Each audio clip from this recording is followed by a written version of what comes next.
Hey guys, and welcome back to my channel for the next instalment of my serial killer spotlight series, where on the last Saturday of every single month I zone in on one serial killer and tell you about their life and crimes. This week we're talking about one that you've probably heard of, John Wayne Gacy, the killer clown. He was convicted of killing 33 young men and teenage boys between 1972 and 1978. He was convicted and sent to death by lethal injection. John Wayne Gacy Jr. was born in Chicago, Illinois on March 17, 1942 to his father John Gacy and his mother Marion Gacy. He was the middle child with two sisters and was named after his parents' favourite movie star, John Wayne, the all-American man, and so from the moment he was born he had high standards set for him. And John's childhood wasn't an easy one. You see, he never met those high standards set for him by his father, and their relationship was a really difficult one. John was too feminine, not manly enough, he was overweight, he wasn't athletic, he had health problems. His father really resented that about him. Little John Jr. got on really well with his sisters and his mum, who understood him in a way that his dad didn't. And so in his spare time he would spend time with his mum, they'd garden and do housework together. And John Sr. hated this. Mom was confident. You could go to Mom and tell her a lot of things that you couldn't talk to Dad about. And I think my dad felt threatened by that, felt like they were keeping secrets from him. John Sr. was an alcoholic and he was physically abusive, but he mostly focused this on John. So throughout John's childhood, he was being beaten and abused by his father. Interestingly, when John Jr. was about 6 years old, his father actually hit him around the head with a broom, so hard that he was actually rendered unconscious for a few minutes. I mentioned in my last serial killer spotlight about Richard Ramirez. It's kind of a recurring theme within serial killers that a lot of them suffer with head injuries as children, and John Wayne Gacy is no exception to this. Alongside being hit in the head with a broom, when he's 11 years old, he's hit in the head with a swing and once again is rendered unconscious. And coincidentally, this is actually the same injury that Richard Ramirez suffered, hit in the head with a swing. This resulted in John suffering with blackouts throughout his teenage years and young adulthood. This may have actually even continued on into his older years, but I couldn't find anything that suggested this. Like I mentioned earlier, John also suffered with pretty poor health. He had congenital heart arrhythmia, which would have exacerbated all these blackouts. I was wrestling around with some older kids and I passed out and I remained unconscious for about 10 or 15 minutes. We went to the doctor and they said I had an enlarged bottleneck heart. So I was more or less like a sickly kid. This poor health was a huge source of contention for his father. He could not stand having a sickly son. He always wanted to have that sort of all-American boy, the one who played football and got all the girls, and John just wasn't this. His dad would berate him, call him a sissy and a mama's boy, and say that he was probably going to grow up queer. Little did he know that John did grow up to be queer. He was openly bisexual, some argue that he was gay, but John always said himself that he was a bisexual man. John's sister Karen said that all the children got abused by their father, but John got it particularly bad. But John sort of grew used to it. He never cried, he never complained about it, he just got on with it, and he never once hit his father back. Even on death row, all those years later, John said that he was never good enough for his father, but he never hated him or resented him. In fact, when John's father died, John was absolutely distraught about it. It's just a constant stream of, you wimp, you know, you're not going to be anything. You can't do this. What are you, one of the girls? Taunts from a father toward his son can be devastating. Because of the heart condition I mentioned earlier, it meant that John couldn't participate in any sports, he couldn't really exercise that much, and therefore he was pretty overweight. And his poor health also attributed to the fact that he was just an average student. He spent so much time in hospital throughout his teenage years that he really lagged behind in school. John had a fairly average school life. He never had loads of friends, but he did have a few that he got on really well with. He was bullied occasionally, but he wasn't bullied every single day of his life. And in fact, from a very young age, John loved to suck up to authority.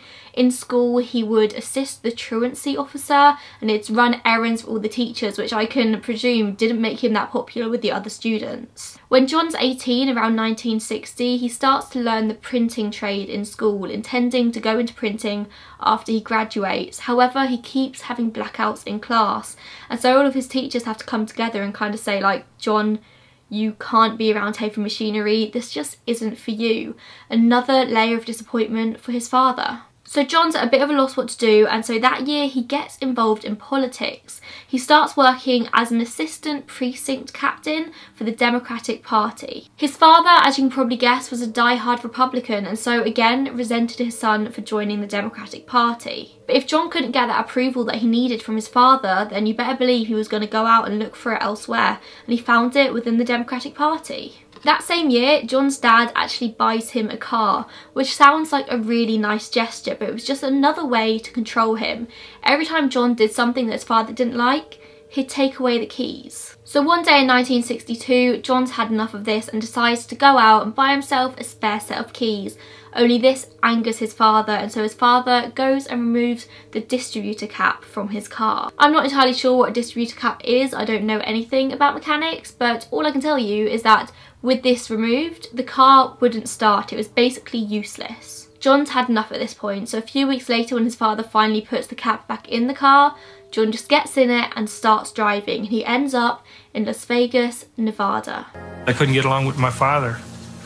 I mean, he was just overbearing. I was dumb and stupid, never would amount to anything, and so I just took off and I said, to hell with it. When he gets to Vegas, he finds work within the ambulance service, but they soon transfer him to work at the Palm Mortuary. As well as working at the mortuary, he also slept there. He would sleep in a cot in a room next to where all the embalming took place. Day in, day out, he would assist the morticians and help them embalm all of these dead bodies.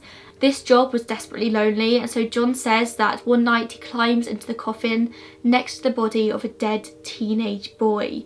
He embraces and caresses the body, and it completely shocks him. This is his first ever homosexual experience. Before this, he'd never really thought much, or so he says, about boys, but now here he was lying in this coffin next to a dead teenage boy. This experience shocks him so much that the next day he calls his mother in Chicago and asks her if his father will let him move back in, and she says yep, that's fine, and so he gets in his car and drives straight back. Despite the fact that he actually failed to graduate high school, he successfully enrolls at the Northwestern Business College.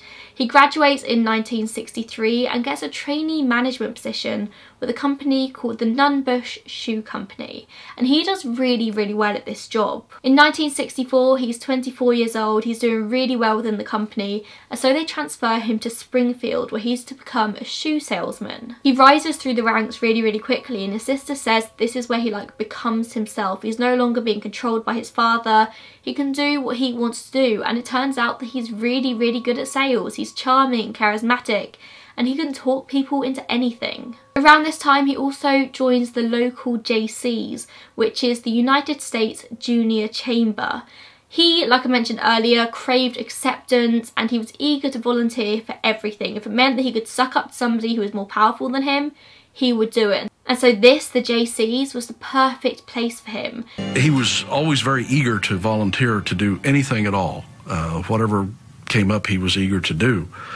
But he also, at the same time, wanted to make sure that he got his name in the paper or some recognition of some kind. Within the JCs, he would organise anti-litter campaigns, he'd book in sex education speakers at school, he'd do things to assist the local community. He would spend all of his spare time socialising and schmoozing with politicians and high-ranking officials, and it was John's job to get new members to the JCs, and he was really good at this. He really quickly rose through the ranks. By 1965, he was the vice president of the Springfield JCs, and that year he was actually named the third most outstanding JC within the state of Illinois. So he was very good at working his way up and talking to people, and people genuinely really liked him. I think probably it's just John's personality.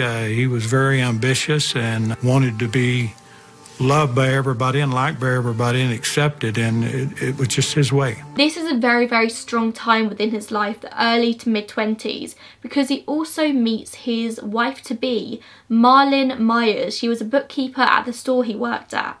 The two begin a courtship. Marlyn comes from a very well-off family, so John sees it as his chance again to rise up through the ranks. and the couple actually married in September 1964 and had their first child a year later. However, on the night that Marlon was actually in labour, John was at a local bar with a friend from the JCs. John says the next morning he wakes up naked in a bed, having had oral sex with this man. This was his first or second homosexual experience, depending if you want to count the experience with the dead body. We went to his house, and instead of having coffee, we had a couple more drinks, and I must have passed out. I woke up laying on his bed with no clothes on. At this point, he was finding it really hard to deny his sexuality, but he gets in his car and drives to the hospital as quick as he can to meet his son. Everyone was really shocked at how well John adjusted to fatherhood. Everyone said that he was an amazing dad, and he loved his son unconditionally. John never had that father figure really in his life. Even though his father was definitely around, he wasn't the loving, caring father. He would abuse him. And people were kind of a bit unsure as to how John would be a father himself.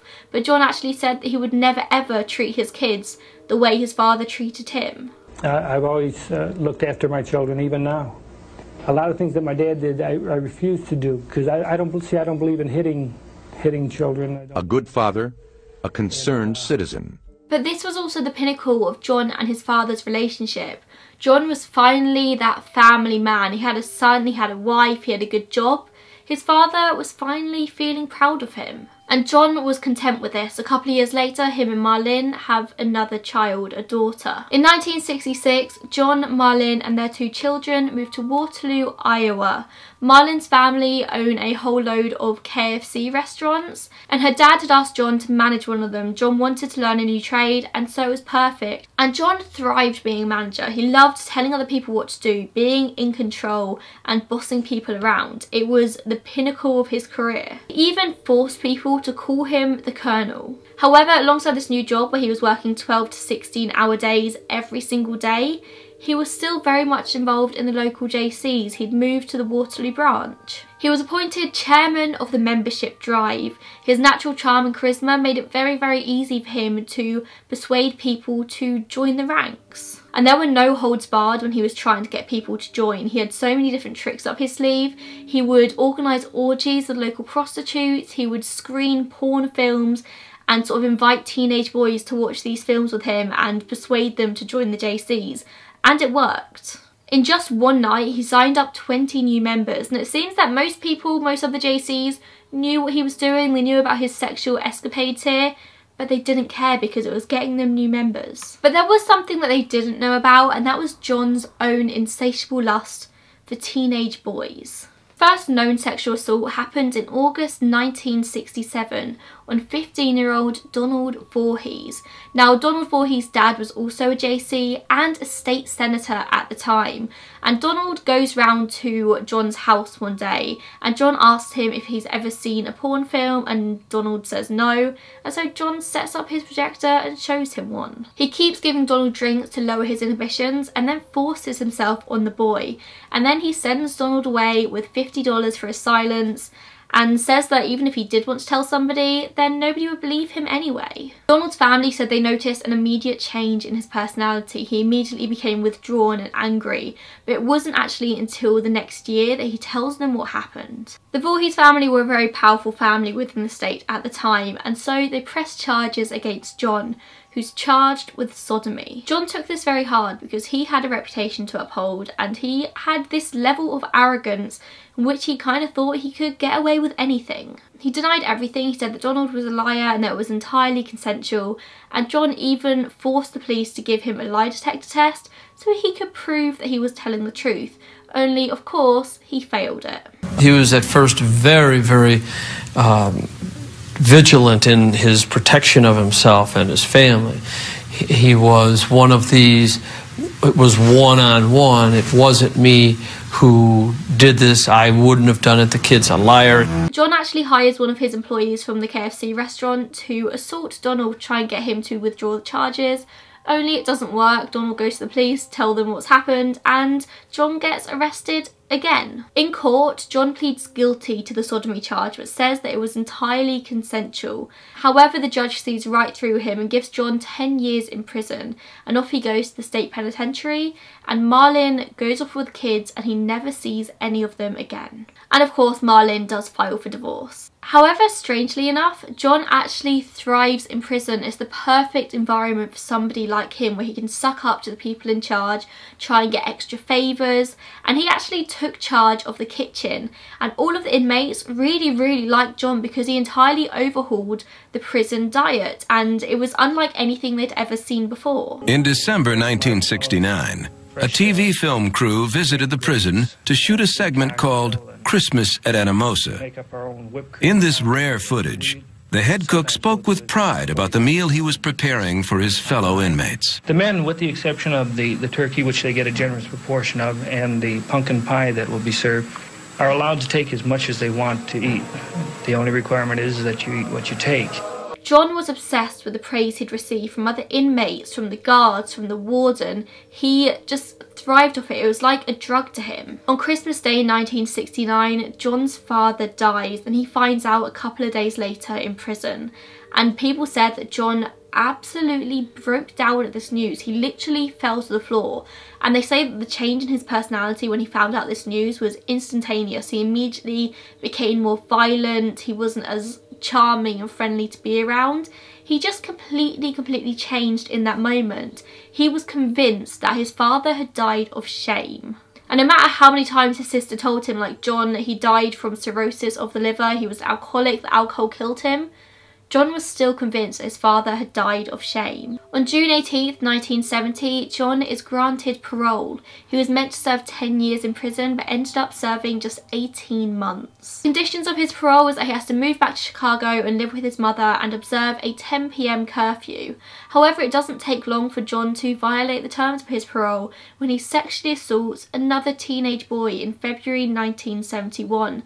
However, it goes to court and the teenager fails to turn up, and so the case is just thrown out. Somehow the Iowa Board of Parole never heard about this incident, and so after a year, his parole conditions are dropped and he's once again a completely free man. When John left prison, he had a plan. He'd been thinking about it. He knew exactly what he was going to do. So by June of 1971, he'd already saved up enough money by working as a cook in a local restaurant to buy his own house. This is a house in Cook County. It's 8213 West Summerdale Avenue, the now infamous murder house. Shortly after moving into this house, he becomes engaged to a Carol Hoff, who he dated briefly in high school all those years ago, and they reunited once he came back to Chicago. Carol was divorced herself with 2 daughters, and the two married in July of the following year, so 1972. Both of Carol's daughters absolutely idolised John. They loved him and they referred to him as Dad. To Carol and to her daughters, John was a hard-working family man. He had a business and he knew what he wanted out of life, and they were very happy for a little while at least. John had started his own business, PDM Contractors, which stood for painting, decorating and maintenance, and it was a pretty successful company. Alongside running this business, he was very active in the community. He would volunteer, he'd offer his business services free of charge to anybody who needed them. I always felt that service community and community service to others, you know, in my religious background, I felt if you serve other people, it'll come back to serve you. He even started to dress up as a clown to volunteer at local children's events. He called himself Pogo the Clown. When you think of John Wayne Gacy, you think of the killer clown. You think of all the photos of him with that face paint on, and this is where it comes from. He later said that he really enjoyed dressing up as the clown because it meant that he could regress into childhood and he could have fun. When I got into clown makeup, I regressed into childhood. It was fun being a clown because you could be yourself or just let yourself go and act a fool. John confided in Carol about his prison record and about his bisexuality, which he'd never said to anybody before. Even when he was in prison, all those years later on death row, he would be furious if anybody ever referred to him as gay. He was bisexual. I would definitely not be homosexual. I have nothing against what they do, and I don't deny that I've engaged in sex with males, but that I'm bisexual. It's very interesting how many serial killers do have this element of repressed sexuality. Throughout John's childhood, he is constantly referred to as queer and pansy and sissy by his father. So in John's head, he had very negative feelings towards this part of him that found males attractive. Is this why he was so violent towards them? Because he was so unhappy that he was attracted to them? You've got to ask the question here, if John had been raised in an LGBTQ+ positive environment, would he have gone on to do the things he did?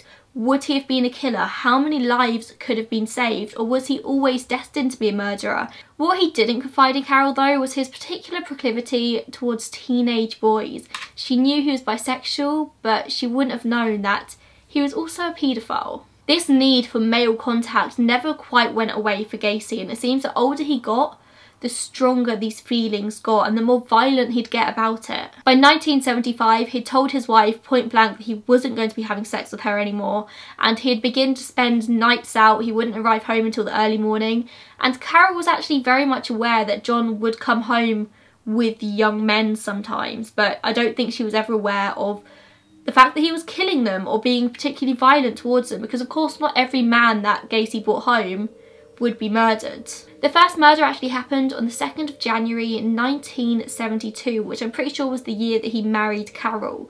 He picks up 16-year-old Timothy McCoy from the Greyhound bus station in Chicago, and John had been at a New Year's party, a late New Year's party with his wife, and he'd got bored. And so he wanders out the party and goes to the bus station and picks up Timothy. Tim's there on a sightseeing tour of Chicago, and so John says to Tim like, oh, I'll show you around the sights.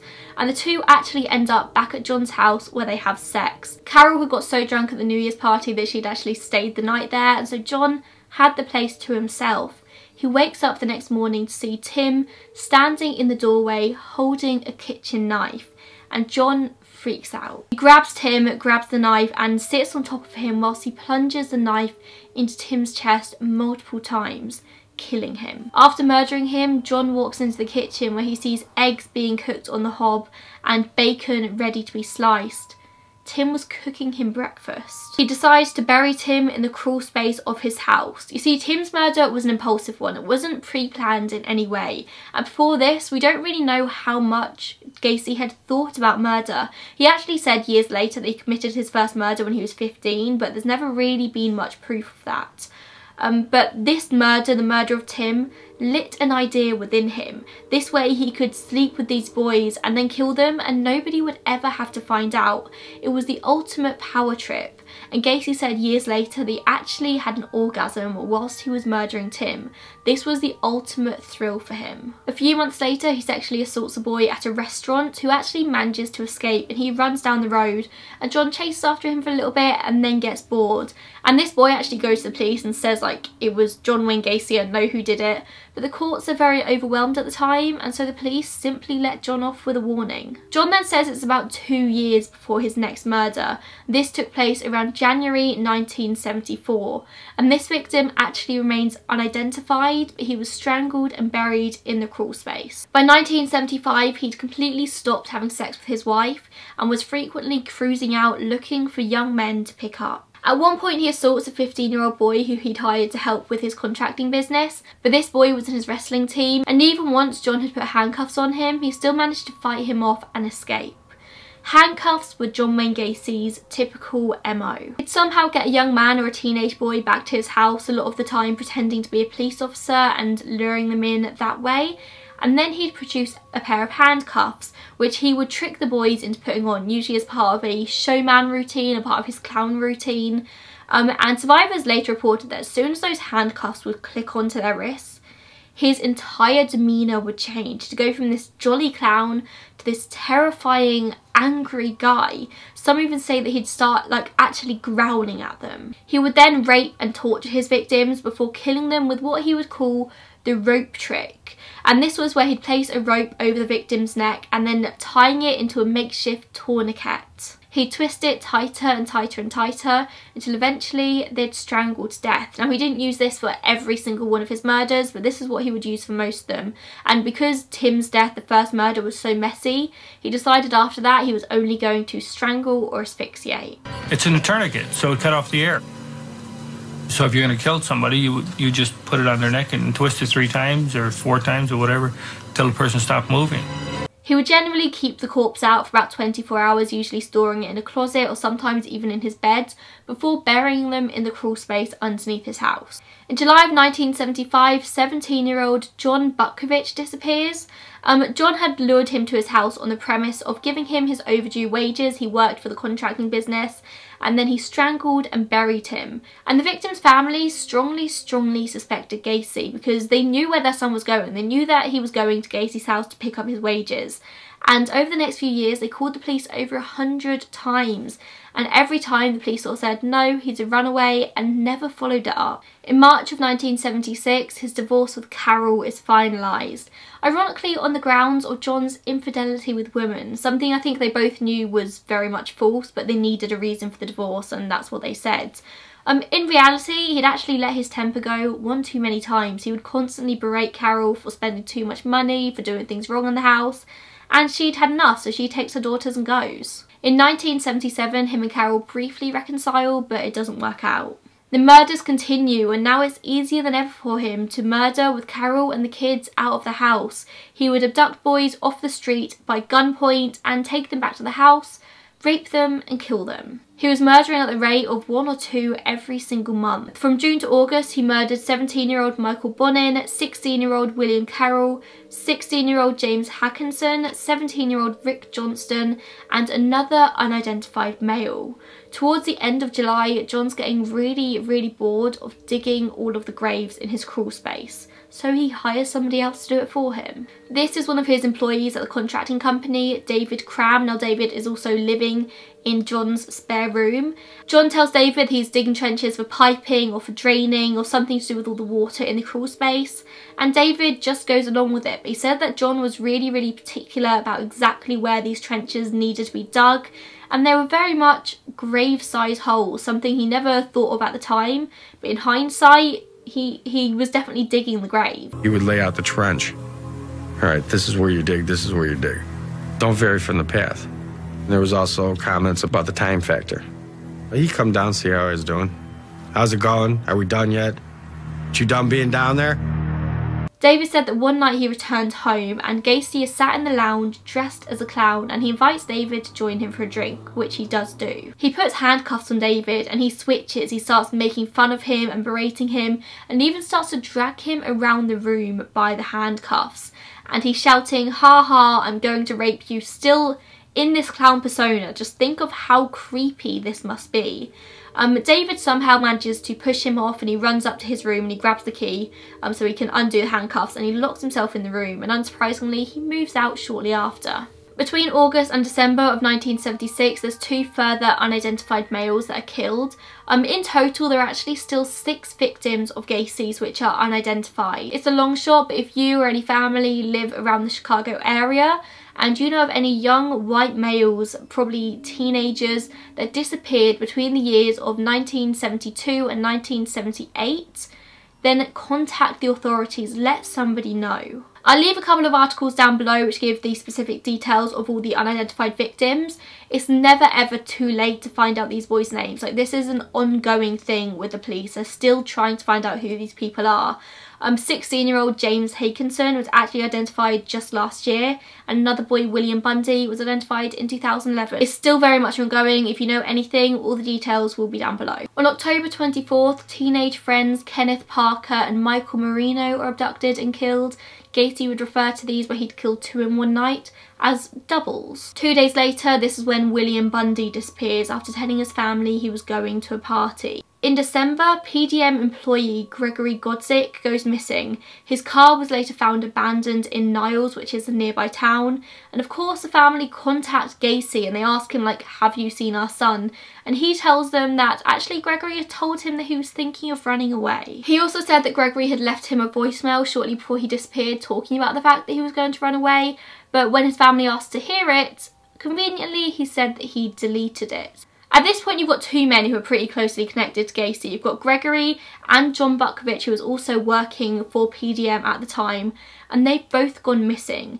You've got to wonder why the police haven't made the connection at this point. In fact, it doesn't seem like the police are really doing much at all. There are young men disappearing off the streets, and nobody's really doing anything. I don't think anybody had made the connection. On January 20th, 1977, John Sick disappears. He was an acquaintance of Gacy, John Butkovich, and Gregory Godzik. He knew all of these people. Gacy lured John to his home on the pretext of him selling his car to Gacy, and he was subsequently killed and buried in the crawl space. Gacy later sold John's car to his new roommate, a teenage boy called Michael Rossi. Around this time, there's another unidentified victim whose name is likely Greg or Gregory, which is suggested by the personal items he had on him at the time.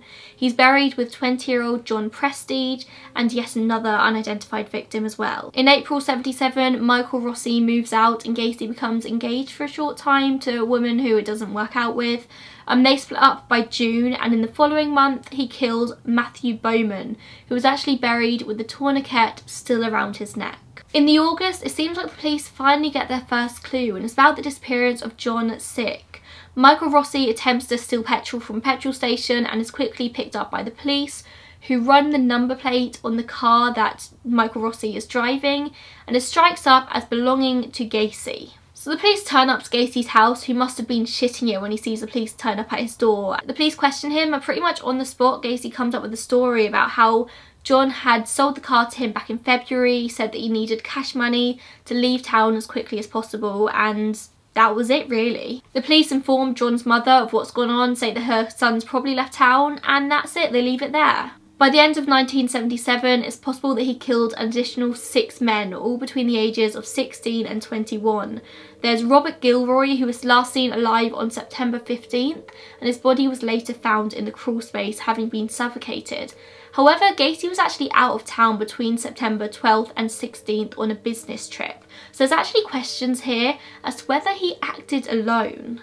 It's long been suspected that he had an accomplice to all his murders, that there was somebody helping him, and he even suggested this. He said that he had associates, but he never gave up any names. There are actually 3 murders which are argued to have loose ends that John was out of town for around the time they were last seen. So there's questions as to whether John did it at all, or if it was actually one of his associates. I'm not going to spend too much time dwelling on this theory though, because this video would literally be a few hours long. But if you are interested in finding out about John Wayne Gacy and the fact that other people may have been helping him, there is a wealth of information on Google. Over the following months, he kills Robert Nelson, Robert Winch, Tommy Bowling, and David Telsmer. On December 30th, 1977, 19-year-old Robert Donnelly is abducted from a Chicago bus stop at gunpoint by Gacy, and Gacy takes him back to his home and rapes and tortures him, so much so that Robert actually begs him to just kill him, and Gacy says, "I'm getting around to it." Strangely though, after a few hours, he just puts Robert back in his car,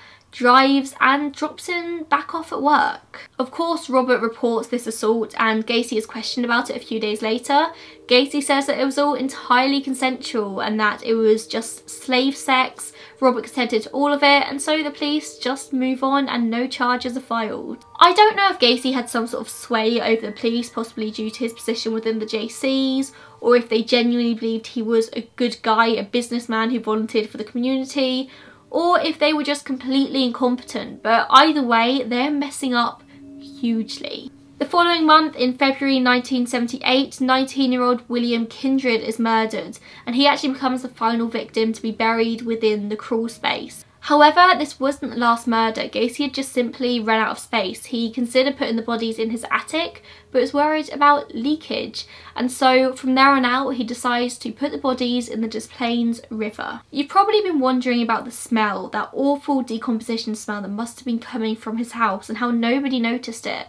But people did notice it. Neighbours suspected that something odd was going on due to the smell coming from his house first off, but also the fact that he was constantly moving sort of bags of rubbish in and out of his house.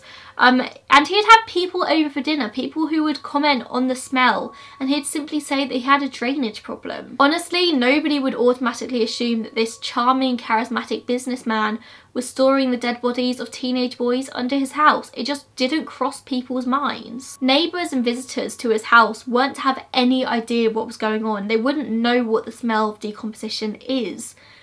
The police, however, probably should have known. They went round to his house quite a few times over the years to question him about things. Even when he was asked about the odor from the crawl space, Gacy had an explanation. You know, I found it as odd when we bought the house that a house with a crawl space would need a sump pump. But then I learned the first time it rained that this ground gets wet under there, and then the crawl space actually floods up to a foot deep in water. And then as it recedes, it puts out a musty odor. There was always a musty odor in that house.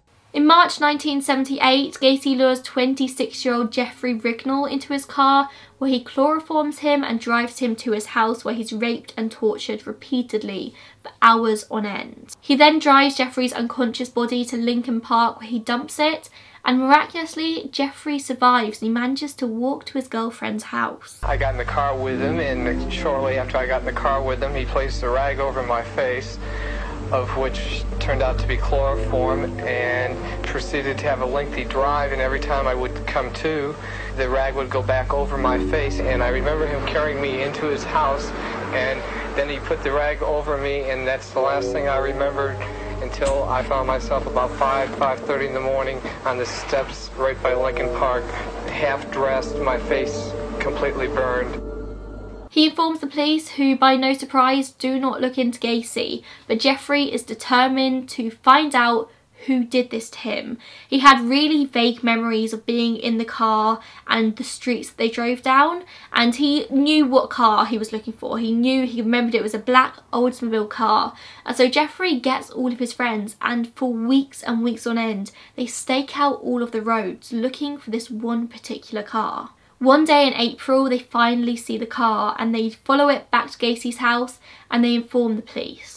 The police finally issue an arrest warrant, and on July 15th, Gacy is finally arrested, not for any kind of murder, but on a battery charge. He's actually still awaiting the trial for the battery charge when he is arrested for the murders in the following December. We'll never be 100% sure why Gacy killed some of his victims and let other ones go. Maybe it was just luck, depending on his mood that day. Maybe he was getting bored with the thrill of the kill and so wanted the thrill of letting these guys back out onto the streets and seeing if the police would actually get him. And of course, he was very, very arrogant. He didn't think the police ever actually would get him. The final 5 murders happened from June to December 1978, with Gacy deciding to throw the bodies off the I-55 bridge into the Des Plaines River. Gacy said that he threw 5 bodies into this river, but the police only ever found 4 of them. Gacy said that he suspected that one fell onto a passing barge. The next known victims were Timothy O'Rourke, Frank Landegin, whose cause of death was actually his underwear being shoved down his throat, James Mazzara, and Robert Peace. It was finally the murder of 15-year-old Robert Peace that sprung the police into action. It was December 11th, 1978, and Gacy visits a Des Plaines pharmacy to discuss a business deal with the owner. And Gacy starts talking to this owner about how his firm hires mostly teenage boys and that he pays them $5 an hour, which is double what Robert Peace does on. And Robert overhears this conversation and strikes up his own conversation with Gacy. And Gacy says that he'll speak to him later about the contracting job. So that evening at closing time, Robert's mother comes into the store to pick him up, and Robert says, like, I'll just be a few minutes, just need to go outside and speak to this guy about a contracting job. I'll be straight back in and we can go home. So Robert puts on his parka and heads out, but he never returns. His family quickly file a missing persons report, and the owner of the pharmacy says that the man he was speaking to was John Wayne Gacy. The police actually listened to Robert's parents, and they actually admitted that if it was most likely anybody else who had gone missing, they probably wouldn't have paid attention. But Robert was a model student. He'd never run away before. He got on really well with his family. Everyone said that he would never have run away. His family were, I think, pretty well off, and they were known by the police. I actually read something saying that he was actually the nephew of a police officer. And so the police decide to look into this one. One young police officer happened to come up the one morning, and he said, Terry, there's a couple that was here last night reporting their son missing, and I think there's something strange to it. I don't believe that he's a runaway. The police visit Gacy's home the following evening, but he completely denies that he had any contact with Robert that day. He didn't speak to him about any job, and he promises to go to the police station that night and give a formal statement. Only he doesn't turn up until 3:40 AM when he's covered in mud, and he tells the police that he's got into a car accident. He prepares a statement detailing all of his movements on December 11th, but the police know that it just doesn't add up. Basically just said he had no idea what we were talking about.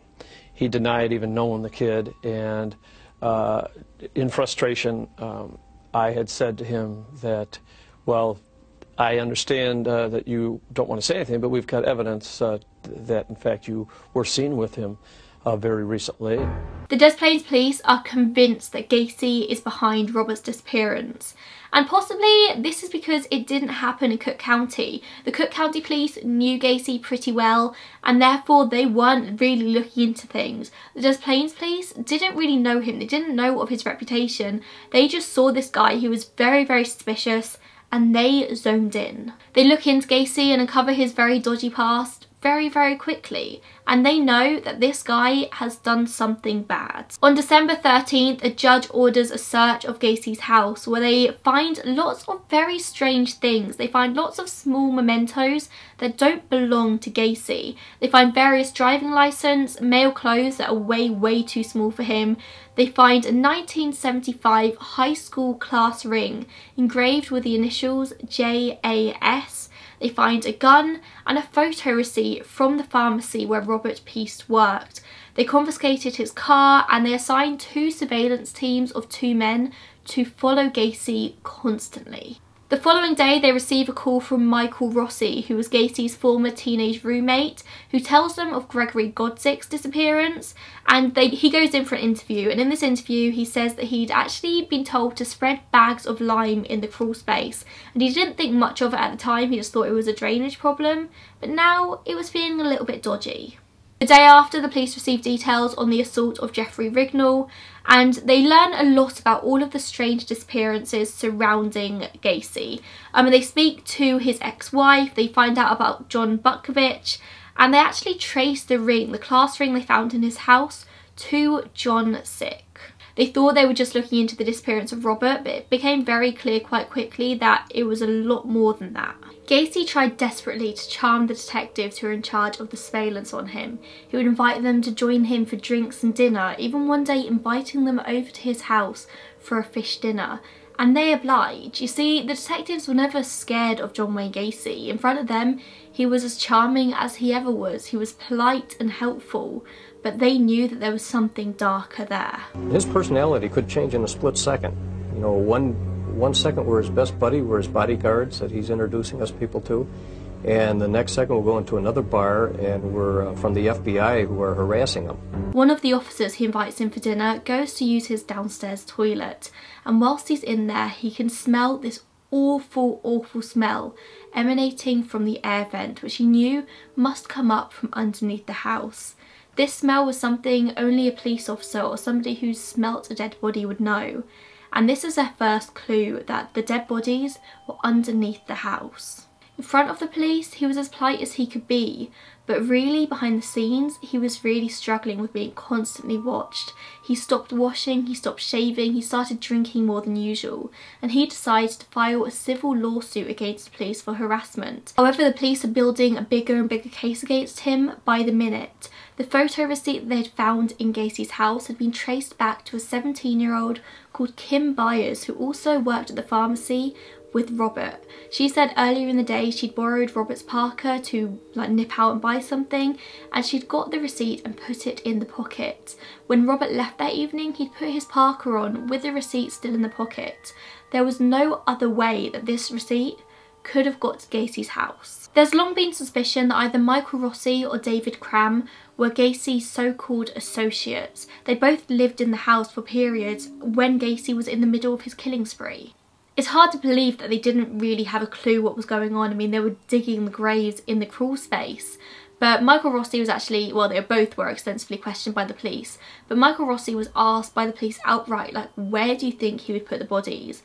And Michael Rossi replies, in the crawl space. This is when he tells the police how he used to be instructed to dig trenches. David CRAM was also extensively questioned. He talked about how Gacy tried to rape him in 1976. He spoke about the trenches, and he spoke about one time when Gacy had returned home to find David covered in mud, and Gacy immediately starts accusing him of going in the crawl space. Now, Gacy had actually asked him to go into the crawl space to spread some lime, and David tries to explain this, but Gacy is just irate about it. He's so angry, and he goes into the crawl space himself just to check. Now, David says at the time he didn't really know what he was checking for, but it's all clicking together. On December 20th, Gacy drives to his lawyer's office, the lawyers who are filing the civil suit against the police, and when he gets there he asks for a drink and they immediately give him some whiskey. This is when he picks up a newspaper off the table, points to a picture of Robert and says, "This boy is dead. He's in the river." He then rambles on and on for hours until early the next morning, confessing absolutely everything, and the lawyers are just sat there listening. He says they're buried in the crawl space and in the river, and then eventually just falls asleep on the sofa. The next morning when he wakes up, the lawyers tell him that he's just confessed to like 30 murders, and he just replies that he's got things to do, he needs to go. He knows that his arrest is inevitable at this point, and so he goes around and starts to say goodbye to people, including driving to his father's grave. Whilst he's going around and saying his goodbyes, the police outlining their second search warrant. This time is to search the crawl space. The police are getting concerned about Gacy's erratic behaviour. They think he's about to kill himself, and so they decide to arrest him. Earlier in that day, they'd seen him go to a petrol station where he'd given an employee a small bag of weed, and so they arrest him for marijuana possession. They know it's only a matter of hours at this point until they have something more substantial than this. It's 4:30 PM on December 21st and Gacy's being held in a cell in jail when he hears that the police have been granted their second search warrant, and he immediately starts having chest pains and the police have to take him to the hospital. When the police get to Gacy's house, they find that the crawl space is completely flooded. Gacy has unplugged the pump, which would pump water out of it constantly, so the police have to plug the pump back in and wait for all the water to drain. And then they start. A forensic examiner is down there for literally about 3 minutes before he finds the first body. He's dug about 6 inches into the soil and finds putrefied flesh and a human arm bone. He immediately shouts out that Gacy can be charged with murder, and he remarks, "I think this place is full of kids." On the night of December 21st, 1978, while John Gacy was held at the Des Plaines police station for possession of marijuana, the second search of his house began. While some officers looked for evidence upstairs, 2 went below into the crawl space. Moving on hands and knees, the evidence technicians surveyed the muddy ground. One officer took a shovel, dug down about 6 inches, and pulled up something hard. It was a human bone. At this point, Gacy has just been discharged from the hospital, and so the lead detective on the case heads straight there and arrests Gacy on the spot. As soon as he does this, Gacy remarks that he wants to clear the air and he's going to give a full confession. In the early hours of December 22nd, he confesses everything to the police. He says that since 1972, he's committed approximately 25 to 30 murders. He falsely claims that they were all either runaways or prostitutes, but that's soon discredited. He admits that on the day that he was meant to turn up at the police station in the evening, he did actually have a car crash. He just disposed of Robert Peace's body off the I-55 bridge, and he was on his way to the police station when his car slides off the road. He has to call for his car to be towed, and that's why he turned up at 3:40 AM. I think most people would probably go home, have a shower and then turn up at the police station the next morning. But no, Gacy had to please the authorities. He had to be there. He said he'd be there that evening and he had to turn up that evening.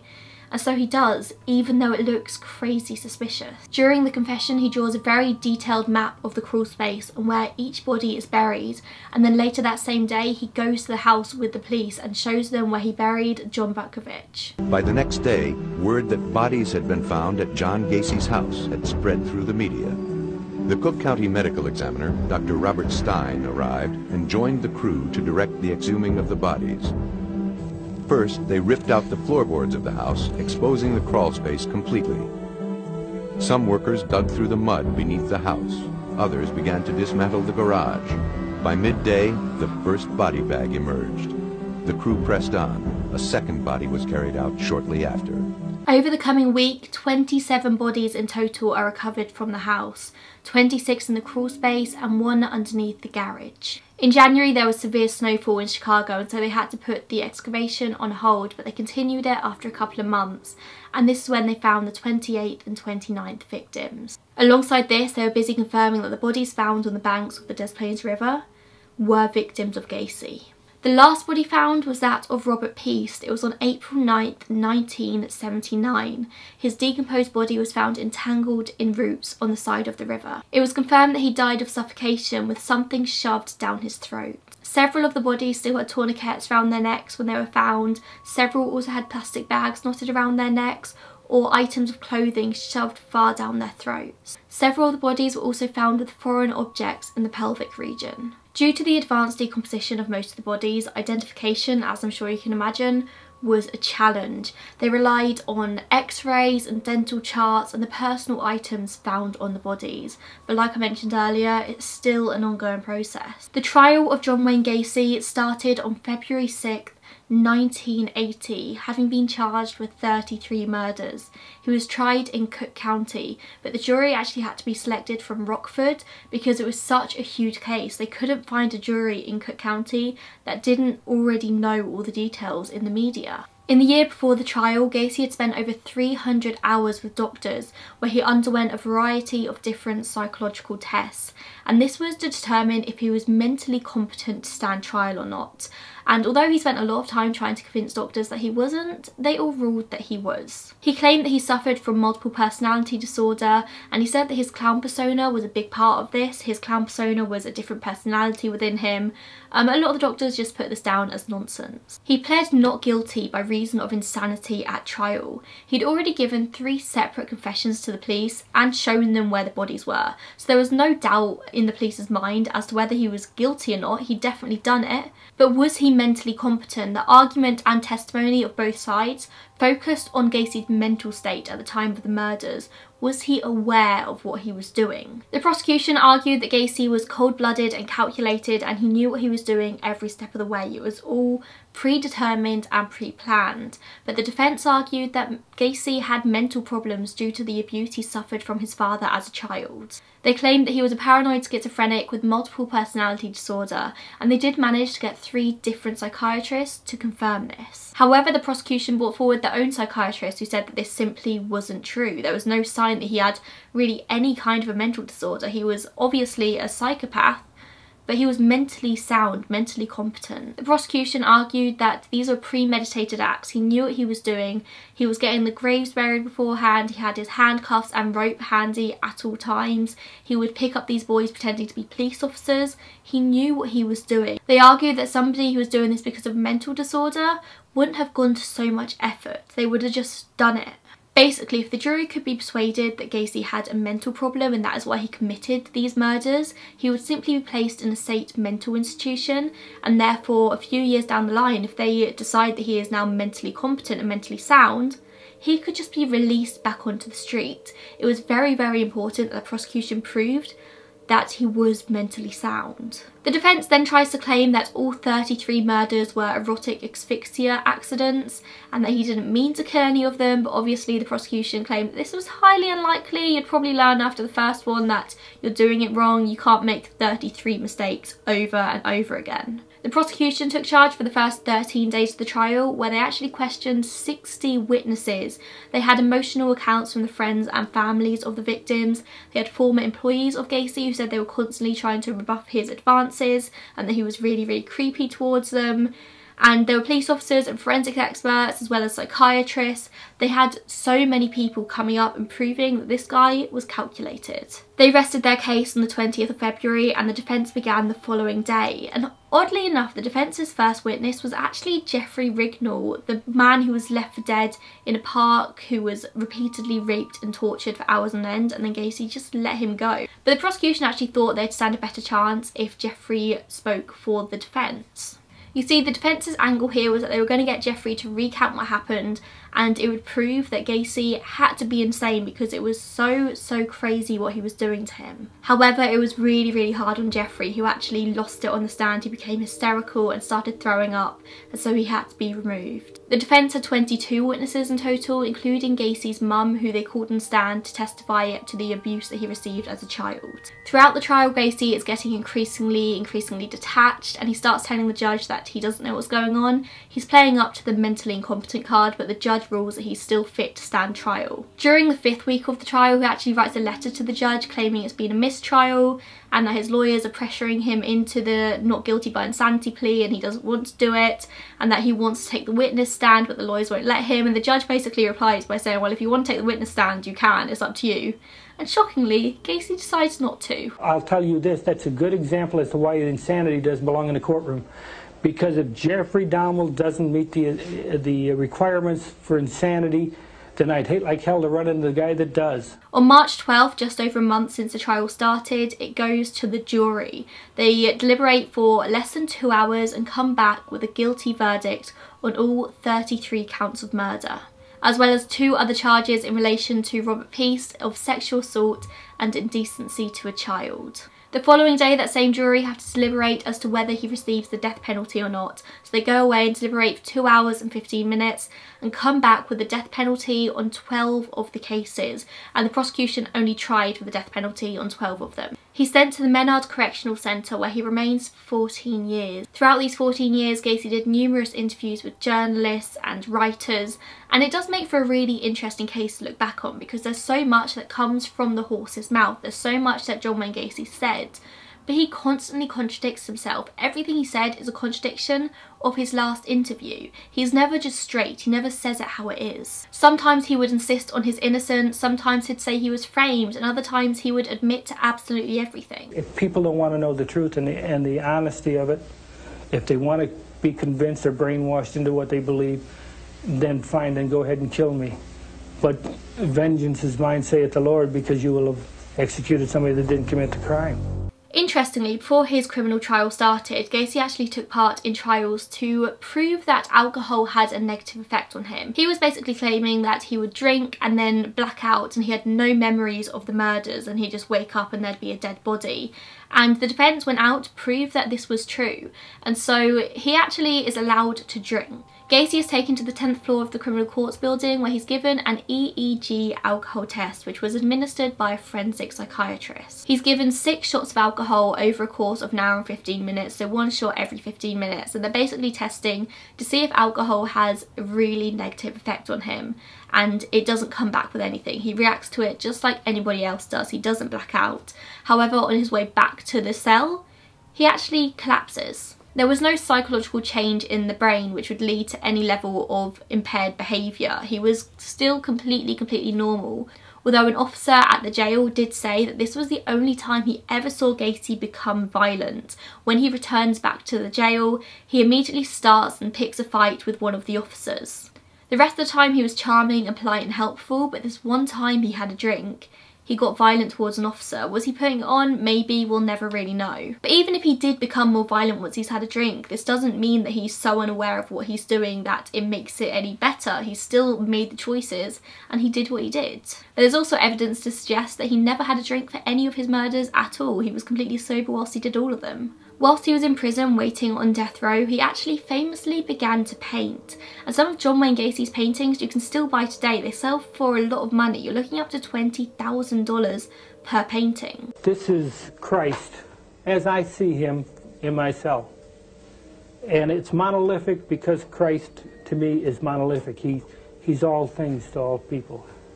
This here is the Hi-Ho series. This is called Hi-Ho Around the Campfire. The subjects of the paintings varied, although a lot of them focused on him as Pogo the Clown. They're really creepy paintings, and people collect them. People actually buy them because there's just this morbid fascination with serial killers. He also wrote a book whilst he was in jail. It was called A Question of Doubt, in which he claims that he's innocent and portrays himself as the 34th victim. He kept himself busy with numerous law books, and he filed many an appeal, but of course every single one of them got quashed pretty much immediately.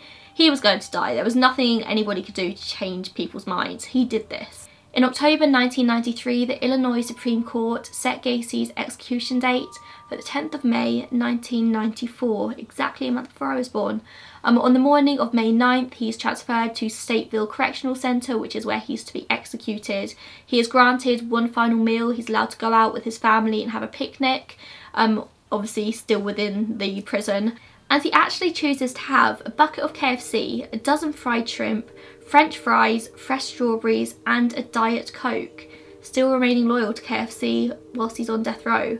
In the hours before the execution takes place, there are hundreds, almost 1,000 people outside the prison waiting for him to be killed. Obviously, people really hated him, but alongside this, there are also anti-death penalty protesters as well. Unlike serial killers like Dahmer, Ramirez, Bundy, he wasn't the kind of serial killer that would attract fangirls. People weren't really fans of him. Even now, you don't find people sort of feeling sorry for John Wayne Gacy, and I can only assume it's because he wasn't a conventionally attractive man, which I think is probably a subject for another video. I find that very, very interesting.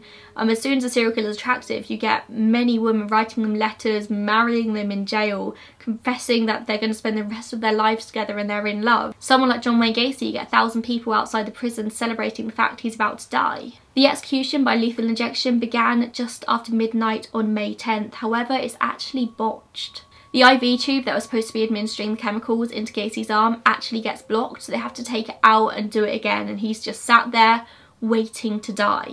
All in all, the process takes 18 minutes and he dies at 12:58 AM on May 10th, 1994, aged 52 years old. Despite it being botched, John Wayne Gacy's death was a hell of a lot easier than that of the boys he murdered. Shortly after his death, his brain was actually taken out and given to a Dr. HELEN MORRISON, who spent over 600 hours interviewing Gacy whilst he was still alive, and she's spoken to over 135 serial killers in her lifetime. She's probably one of the world's leading experts on serial killers and what makes them tick, but even she says that murder is just an action.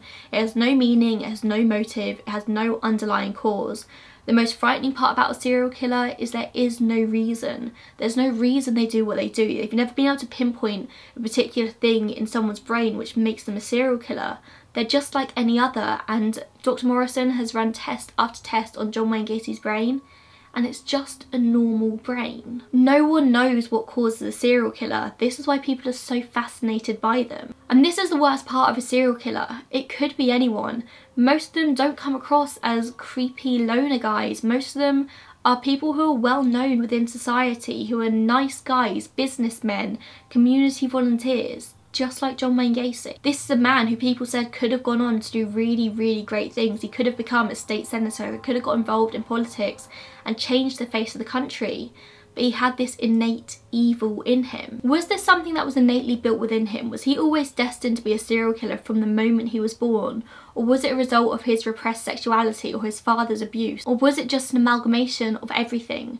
We'll never know. I believe, and continue to believe, that what we don't know about John Gacy is more vast than we will ever imagine in my lifetime or in yours. As I said in this video, I'll put in the description box an article about the unidentified victims of John Wayne Gacy. If you know anything, contact somebody. Let me know who you want to see in next month's Spotlight, and thank you so much for watching. Bye.